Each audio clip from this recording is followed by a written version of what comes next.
বন্ধুরা, তোমরা সবাই কেমন আছো? বর্ণালী রান্নাঘরে তোমাদের সবাইকে অনেক স্বাগত জানাই। বন্ধুরা, এখন এঁচোড়ের সিজন চলছে, তাই জন্য আমি এঁচোড়ের রেসিপি নিয়ে চলে এসেছি। আজকে আমি তোমাদেরকে এঁচোড় চিংড়ি রেসিপিটা দেখাবো, তাহলে পুরো ভিডিওটা দেখতে থাকো। আমি এখানে দেখো ডুমো ডুমো করে আলুগুলো আমি এরকম করে কেটে নিয়েছি। এরপরে আমি এখানে এঁচোড় ছোটো ছোটো করে কেটে নিয়ে আমি নুন দিয়ে সেদ্ধ করে নিয়েছি। দেখো এঁচোড়গুলো কত সুন্দর এরকম নরম হয়েছে। তারপরে আমি এটা দেখো কিছু মশলা লাগবে, আমি এখানে মশলা নিয়েছি। এখানে টমেটো আছে, পেঁয়াজ আছে, রসুন, আদা আর কাঁচা লঙ্কা, এগুলো সব বেটে নিয়ে রেখে দেবো। তারপর আমি এখানে দেখো কড়াই বসিয়ে দিয়েছি, আর কড়াইটা গরম হয়ে গেছে। আর কড়াইয়ের মধ্যে আমি বেশ কিছুটা আমি তেল দিলাম, সাদা তেল দিলাম।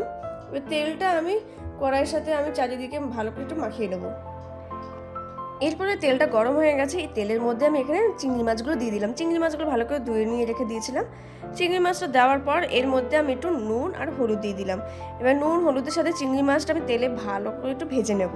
খুব বেশি করে ভাজবো না, খুব বেশি করে ভাজলে চিংড়ি মাছটা তেলে স্বাদ নষ্ট হয়ে যাবে।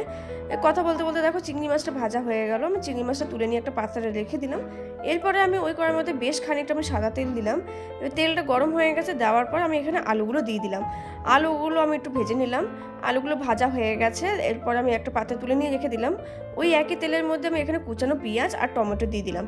এবার তেলের সাথে আমি পেঁয়াজ আর টমেটোটা হালকা একটু ভেজে নেব। হালকা ভেজে নেওয়ার পর আমি এখানে যে মশলাগুলো বেটে রেখেছিলাম, সেই বাটা মশলাগুলো আমি এই তেলের মধ্যে দিয়ে দিলাম। এবার এই তেলে আমি এই টমেটো আর পেঁয়াজের সাথে আমি হালকা করে একটু কষিয়ে নেব। হালকা করে কষিয়ে নেওয়ার পর তারপর যে রেগুলার মশলাগুলো হয়, সেই রেগুলার মশলাটা আমি দিয়ে দেবো। এখানে দিয়ে দিলাম পরিমাণ মতন লবণ, হলুদ আর এখানে কাশ্মীরি লঙ্কাগুলো দিলাম। এবার এই সমস্ত মশলাগুলো আমি কিছুক্ষণ আমি একটু কষিয়ে নেব।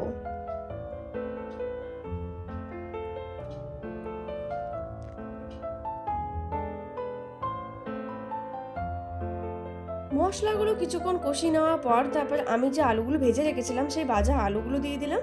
আর এখানে সেদ্ধ করা এঁচোড়টা দিয়ে দিলাম। এবার আলুর সাথে এঁচোড় আমি এই মশলাগুলো ভালো করে একটু কষিয়ে নেব। বেশ আধা ঘন্টা ধরে আমি মিডিয়াম ফ্লেমে আমি ভালো করে এগুলো সব কিছু কষিয়ে নেব।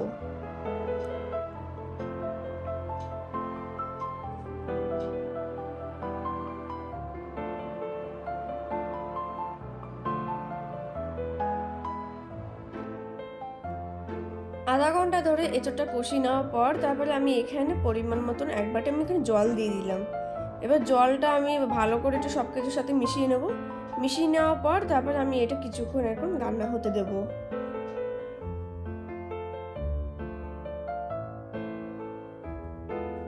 15 মিনিট মতন আমি এটা রান্না করে নিলাম। তারপরে আমি এখানে যে চিংড়ি মাছগুলো ভেজে রেখেছিলাম, সেই ভাজা চিংড়ি মাছগুলো আমি এঁচোড়ের মধ্যে দিয়ে দিলাম। এবার মাছটা আমি এঁচোড়ের সাথে ভালো করে একটু মিশিয়ে নেব।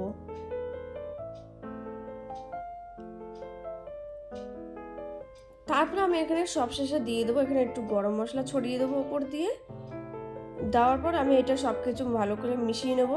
মিশিয়ে নেওয়ার পর তারপরে আমি এটা একটা প্লেটে নামিয়ে নেব।